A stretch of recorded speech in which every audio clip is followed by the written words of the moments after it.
What's up, guys? OC's Finest back with you again, and today we're at the beautiful Marriott Hotel at San Jose getting ready for the ARG event. Has a special deck list for you, so let's get right into it.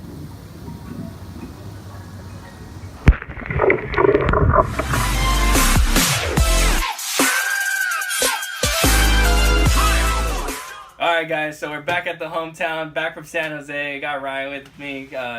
He did actually the best with the deck that we took, so he's gonna explain the deck and how he did.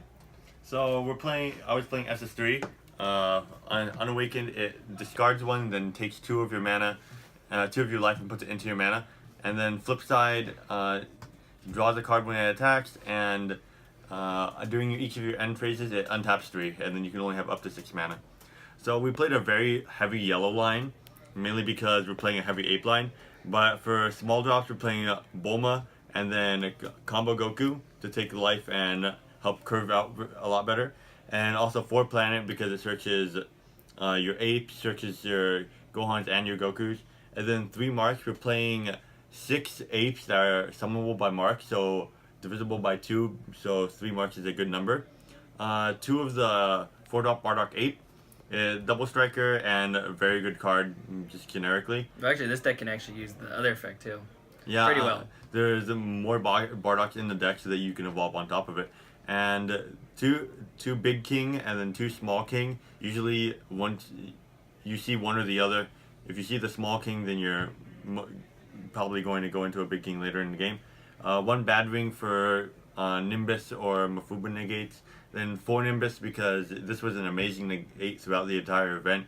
It stops your opponent for the entire turn, and then you can just start building a bigger board. And playing 4 helps you see multiple turn after turn. And then we're playing 4 of the Vegeta ape. Good crit, help you stretch out ape, discard dead cards in hand. Then we're playing 1 of the big Bardock ape. This was in theory used for EX evolving and then tapping their leader down, usually against Mecha or Mass Saiyan, because that's the only draws they're getting for the entire turn. Yeah. Plus it's the 25 blocker. And we're also playing 2 of the 7-drop Bardock. When you EX evolve into him, he taps all of your opponent's energy and battle cards. And then if they have more than 6 energy tapped, then he gains 5k and triple strike. So this steals games a lot. Then we're playing the 5-drop Bardock. If your leader is a Saiyan, it gets to look up to the top 3, add 1, and then send the rest to the drop area. It's really good for digging through your deck, fueling your overwhelms, and also it being a yellow Saiyan protected by King. It swings with dual attack onto apes, which are 20k, so your opponent at least has to use cards to block. A really neat thing is that after you swing with this, you can evolve either this Bardock by comboing it, or later evolve into this 6-drop Bardock later in the turn, and then it'll untap with planet. Then we're playing 2 Scientist Fu. It's really good since your big plays are 5-drop Bardock into the 7-drop Bardock, and you can still Fu with the extra mana you have.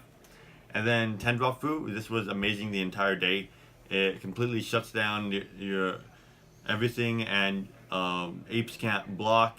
They can't Shugesh. All super combos are dead. They can't negate, and they have to combo their apes from hand or combo the apes on the board, and even past that turn, if they want to swing, the planet won't untap any of their apes. So if you have Tenrafu and a Mafu and a Nimbus, you're completely set and you probably won the game at that point. Then 2 combo Gohan. It's a really good defensive card against apes because everything's swinging at 20, and it's an easy 10 to summon. And we're also playing 2 Mafuba.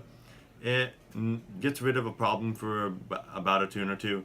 And at that point, you can stabilize, get into a Bardock or a Fu, because once the pollen's off the board, you don't have to worry about it. And then when it comes back, it usually gets tapped by Bardock. And then we're playing 4 of the Piccolo because super combos are needed in the deck. And 3 Boo for easy curve out in blue.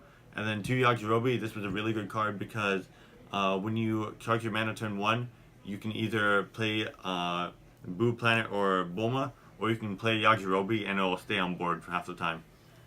So yeah, it's a pretty solid deck. Since San Jose though, they have changed it a little bit, like Sun opening Gokus. you can no longer take the life on your turn now. It has to be on your opponent's turn. So you can only take it on your turn. Oh, you're gonna take it on your turn You can now? only turn on Oh, your turn. okay. The trigger is during your turn. Oh, okay then. So you can only take it on your turn now. So, you know, that kind of sucks. Kind of nerfed the card a little bit.